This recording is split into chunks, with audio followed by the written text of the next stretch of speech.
2 de notre programme devraient être consacrés au développement urbain.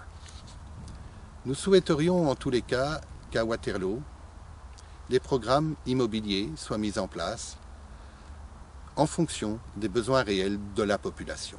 On souhaiterait aussi avoir un projet de ville à Waterloo. Le problème, c'est que nous avons vécu ces 20 dernières années en fonction de la volonté des promoteurs immobiliers de créer par-ci par-là des projets immobiliers qui rencontraient leurs préoccupations financières. Mais la réalité est tout autre. Nous devons vraiment aller au-devant des besoins réels de la population et mettre sur pied une vision d'avenir, là aussi, à long terme, qui nous permettrait de développer un réel projet de vie demain. Autre point de notre programme, c'est la culture. Nous trouvons que notre vie culturelle à Waterloo est bonne.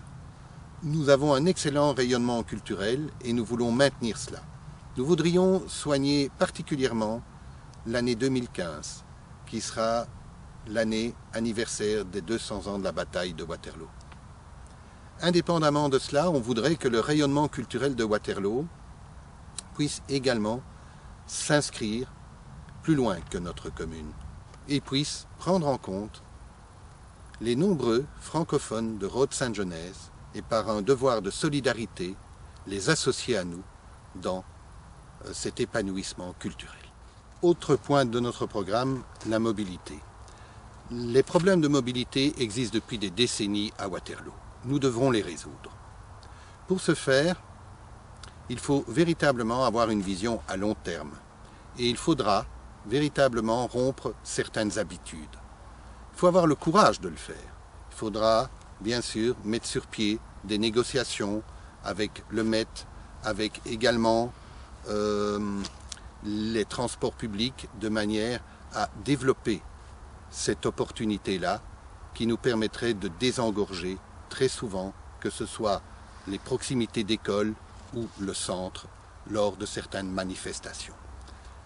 La solution d'expédients à court terme, comme des casse-vitesses, des ronds-points, devront malheureusement appartenir au passé, parce qu'ils ne suffisent plus. Il faut véritablement faire des choix de vie et assurer une meilleure mobilité demain à Waterloo. Autre point de notre programme, la sécurité.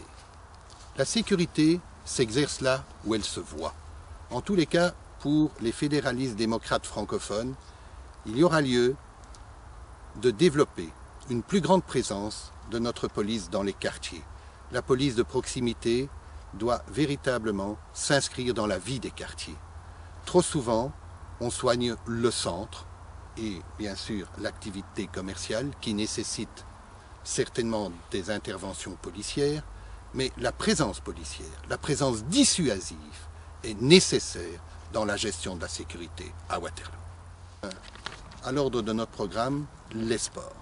Là, nous nous inscrivons vraiment avec une certaine satisfaction pour la politique sportive qui a toujours vu le jour à Waterloo. Nous avons ce que nous appelons une bonne politique sportive.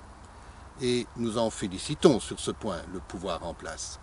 Donc nous maintiendrons la même politique sportive car nous estimons que nos jeunes doivent trouver leur épanouissement dans les sports. C'est important pour la société de demain. Enfin, en guise de conclusion de notre programme, nous voudrions véritablement dire que nous souhaiterions, et c'est une expérience que j'ai vécue personnellement de 6 années de politique à Waterloo maintenant, nous voudrions véritablement que s'inscrive un devoir de respect de la démocratie. Nos institutions sont ainsi faites qu'un conseil communal est un petit parlement d'une commune. Chacun doit pouvoir s'exprimer. Chacun doit pouvoir s'exprimer en fonction du mandat qu'il a reçu de ses électeurs.